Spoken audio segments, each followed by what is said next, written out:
ማለዳ የመጣ ስታነቃኝ እንደምን አደራችሁ ክቡራትና ክቡራን የምፅዓቱ አዋጅ ነጋሪ አገልግሎት አድማጮቻችን፣ ሰላም ለእናንተ ይሁን።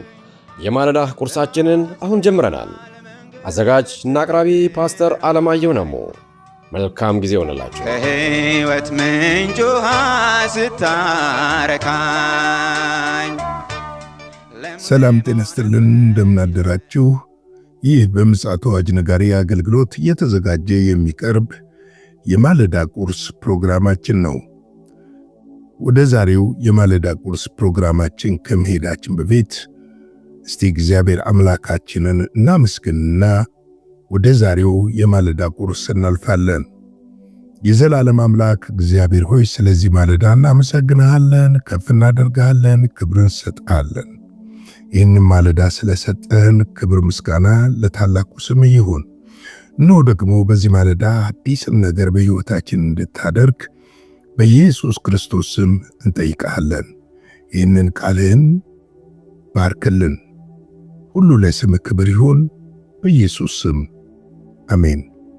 እንግዲህ እስቲ ላይክ፣ ሼር፣ ሰብስክራይብ አድርጋችሁ ይህ የማለዳ ቁርስ ወደ ሁሉም እንዲደርስ በእግዚአብሔር ፍቅር ይህን እንድታደርጉ ጠይቃችኋለሁ። በትናንትናው ዕለት እንግዲህ የተመለከትነው አንደኛ ተሰሎንቄ ምዕራፍ 1 ቁጥር 6 ነበረ።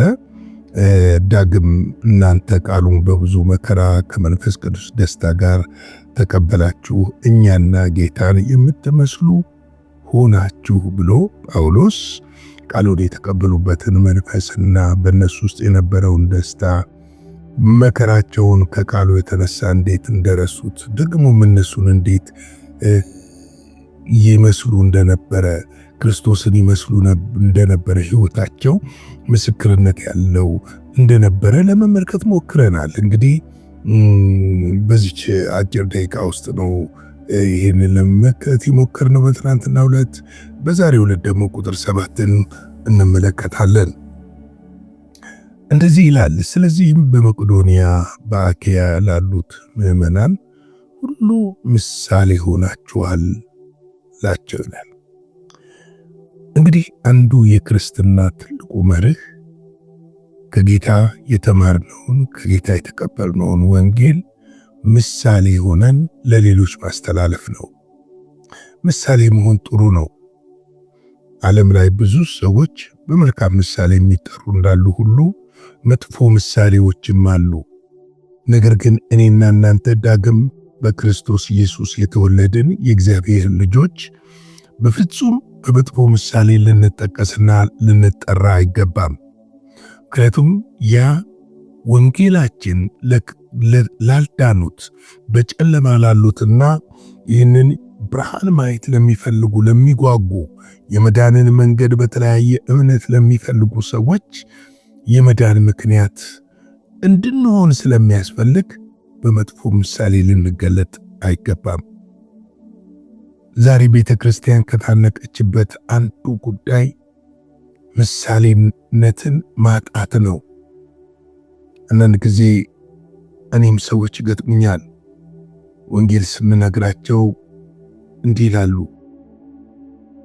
እናንተ የምትናገሩትን የማትኖሩ ናችሁ ብለው ይሉናል። ያሳፍራል። ምክንያቱም የምንናገረውን ልንኖረው ያስፈልጋል።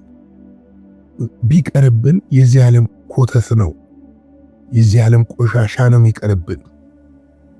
ነገር ግን ጥሩ ምሳሌ መሆን ለሰዎች ሕይወት መለወጥና ለወንጌል መስፋት ትልቅ እርምጃ ይሆናል። ምሳሌ ስንሆን ሰዎች ከምንናገረው ይልቅ የምናደርገውን ነገር ማየት ስለሚፈልጉ መናገራችን በሕይወታቸው ውስጥ ለውጥ ላያመጣ ይችላል። በሕይወታቸው ውስጥ ከፍተኛ ለውጥ የሚያመጣው የምንናገረውን የምናደርግ እንደሆነ ነው። ሩዋንዳ አባባል አለ፣ ዶክተሩ አለው የተባለው ሰውየው በሲጋራ ሱስ ሳምባው ተጎቶ ሐኪም ቤት ይገባል እና ሐኪም ቤት ይገባና ሰውየውን ካከመው ካዳነው ወይም ደግሞ የተሻለው ከመጣ በኋላ ዶክተሩ ምክር መስጠት ይጀምራል። ይህም የሰጠው ምክር ምንድነው? ሁለተኛ ሲጋራ አታጭስ፣ ሲጋራ ማጨስ ለሳምባ ጠንቅ ነው፣ 1 2 3 4 ብሎ በነጥብ ያስቀምጥለታል። ታዲያ ይሄ ታካሚ ተሽሎት በግቢ ውስጥ ሲዘዋወር ይህን ዶክተር ሲጋራ ሲያጨስ ያየዋል። ወደ ዶክተሩ ጠጋ አለና እኔ ምን ቅድም ያልከኝና አሁን እያደረክ ያለው እንዴት ላስታርቃቸው አለው። አያችሁ፣ ዶክተሩ የተናገረውን አላደረገም። ለዚህ በሽተኛ መልካምን ወይም ጥሩ ምሳሌ አልሆነውም። በእርግጥ በሽተኛው እየዳነ ቢሆንም መልካም ምሳሌ ግን ሊሆነው አልቻለም።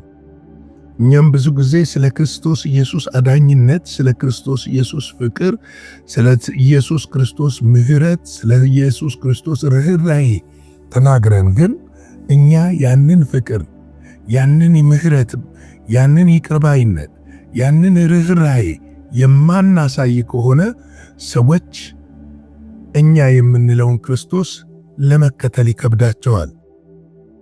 አሁን ይሁን የተለመደው ጥያቄ እናንተ የምታመልኩት የትኛውን ክርስቶስ ነው ይሉናል። ይህን የሚሉበት ምክንያት ብዙ ክፋት፣ ብዙ ተንኮል ዛሬ በቤተ ክርስቲያን ስላለ ነው። ከዛ ውስጥ ልንወጣ ያስፈልጋል። እነዚህ የመቅዶንያ እነዚህ የተሰሎንቄ ሰዎች በመቅዶንያና በአክያ ላሉት ምዕመናን መልካም ምሳሌ ነበሩ። መልካም ምሳሌም ከመሆናቸው የተነሳ ወንጌል በዛ ኤሪያ እንዲስፋፋ ምክንያት ሆኗል። ተመልከቱ፣ እኔ በሕይወቴ አንድ የማረሳት እህት አለች። አስታውሳለሁ፣ የ9ኛ ክፍል ተማሪ ሆኜ ነው። ይህች እህት እኔ የሙስሊም እምነት ተከታይ ነበርኩ። ይህች እህት ግን እኛ በዛን ጊዜ ጴንጤ የሚባል አናቅም፣ የሚሽን ነው ምንላት እና ማረሳው ነገር በትምህርት ቤት የምታደርገው የምትሰራው የምታከናውነው ነገር ሁሉ የኛን ሕሊና ይወቅስ ነበረ፣ አእምሮአችንን ይወቅስ ነበረ። በመልካም ስነ ምግባር የምትገለጥ ሲሰድቧት ምላሽ የማትሰጥ በጣም የምታስገርም እህት ነበረች። ያኔ ጌታን ስለማላውቅ ስለ ጌታ ምንም አይነት ዕውቀቱም ስለነበረኝ ምሳሌነቷ ቢማርከኝም ነገር ግን በእምነቷ ወይም ደግሞ በክርስቶስ ኢየሱስ በመዳኗ ያገኘችው ትልቅ ምሳሌነት እንደሆነ አልገባኝም ነበር። አሁን ግን ጌታን ካገኘው ጊዜ ጀምሮ ግን ያ ምሳሌዋ ትዝ ይለኛል። ሕይወትን የሚለውጠው ኑሯችን ነው። ሕይወትን የሚለውጠው ድርጊታችን ነው። ለዚህ ነው እኮ ያዕቆብ እምነታችሁን በመልካም አኗኗር አሳዩ የሚለን፣ በፍሬ ግለጡት የሚለን። ስለዚህ ይህንን በደንብ ልናስተውል ያስፈልጋል። ምክንያቱም የኛ ምሳሌነት የሰዎችን ሕይወት እንደሚቀይር ልናውቅ ያስፈልጋል። ምክንያቱም የሰዎች ሕይወት ሊለወጥ የሚችለው እኛ ለሰዎች ምሳሌ ስንሆናቸው ነው። ለዚህ ነው ጳውሎስ እነዚህን የተሰሎንቄ ክርስቲያኖች በመቄዶንያና በአክያ ላሉት ምዕመናን ሁሉ ምሳሌ ሆናችኋል ብሎ የሚናገረው። አንደኛ ጢሞቴዎስ 4:11-12 ላይ እንደዚህ ይላል፣ ይህንን እዘዝና አስተምር ይላል፣ በቃልና በኑሮ በፍቅር በእምነት በንጹሕናም ለሚያምኑት ምሳሌ ሁኑ እንጂ ማንም ታናሽነትህን አይናቀው ይላል። ምሳሌ ሁን እንጂ። ምሳሌ መሆን ታውቃላችሁ። ምሳሌ ስትሆኗቸው ሰዎች በመስሪያ ቤታችሁ ይፈሯቸዋል፣ ያከምሯቸዋል። እናንተ ፊት ምንም አይነት የክፋት ነገር ማድረግ አይፈልጉም። ወይም ደግሞ የአመፃን ስራ መስራት ድፍረት ያጣሉ። ለምን? በስራቸው ስለማትተባበሩና በእናንተ ውስጥ ያለው የእግዚአብሔር መንፈስ ስለሚወቅሳቸው ጭምር ነው። ይህን ነገር በደንብ ልናውቀው ያስፈልጋል እላለሁ።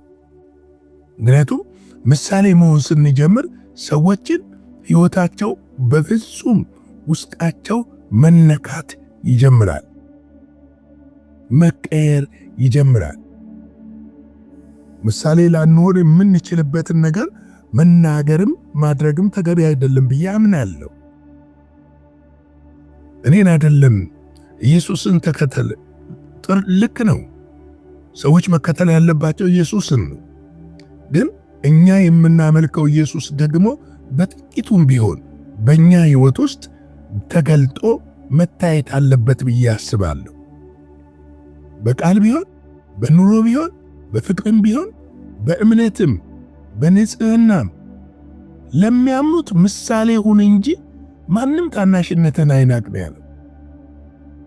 በኑሯችን ምሳሌ ልንሆን ያስፈልጋል። በቃል ምሳሌ ልንሆን ያስፈልጋል። በፍቅርም በእምነትም በንጽህናም ምሳሌ ልንሆን ያስፈልጋል። እነዚህ የመቄዶንያ ክርስቲያኖች፣ እነዚህ የተሰሎንቄ ክርስቲያኖች እኮ ለመቄዶንያና በአክያ ላሉት ቅዱሳን ጥሩ ምሳሌ ነበሩ። ምሳሌነት መልካም ምሳሌ መሆን ያስከብራል። ስለዚህ በአገልግሎታችን፣ በኑሯችን፣ በሥራ ቦታችን ኢየሱስን እንድናስከብረው የእርሱ እውነተኛ ደቀ መዝሙር ሆነን መልካም ምሳሌ ሆነን ልንገለጥ ያስፈልጋል እላለሁ። እንግዲህ ቅዱሳን ወንድሞቼና እህቶቼ የዛሬ የማለዳ ቁርስን በዚህ ላይ አበቃለሁ። በነገው የማለዳ ቁርስ እስክንገናኝ ድረስ አጭር ጸሎትን ጸልይና እንጨርሳለን። የዘላለም አምላክ እግዚአብሔር ሆይ ስለዚህ ማለዳ ሁሉ እናመሰግንሃለን። ስለ ምሕረትህ፣ ስለ ቸርነትህና ስለ በጎነትህ ሁሉ ክብርን እንሰጥሃለን። ሁሉ ለስምህ ክብር ይሁን። ስለ ሁሉ ነገር ተባረክ።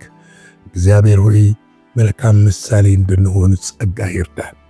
ለሰዎች ቃልህን መናገር ብቻ ሳይሆን የተናገርነውን ቃል በእኛ ሕይወት እንዲፈጸምና በእኛ ሕይወት አንተን መመልከት እንዲችሉ በክርስቶስ ኢየሱስም በመንፈስ ቅዱስ ኃይልና ጸጋ እንድታግዘን፣ እንድትረዳን፣ ውስጣችንን እንድትለውጥ፣ እንድታሳድገንም በኢየሱስ ስም እንጠይቃለን። ሁሉን ለእጅህ አሳልፈን እንሰጣለን። ይህንን ቀን ባርክልን። የታመሙ ይፈወሱ፣ ያዘኑ ይጽናኑ፣ የወደቁ ይነሱ፣ የተሰበሩ ይጠገኑ። ያንተ እጅ በድውያቸው ላይ ትረፍ። ሰላም ይታወጅላቸው። ክብሩ ደግሞ ለአንተ ይሁን። ሁሉ ስለ ሁሉ እናመሰግናለን። በኢየሱስ ጌታ ስም አሜን። በነበረን የመልእክት ክፍለ ጊዜ እንደተባረካችሁ ተስፋ እናደርጋለን። በነገው ማለዳ በሌላ ዝግጅት እንገናኛለን። መልካም ቀን።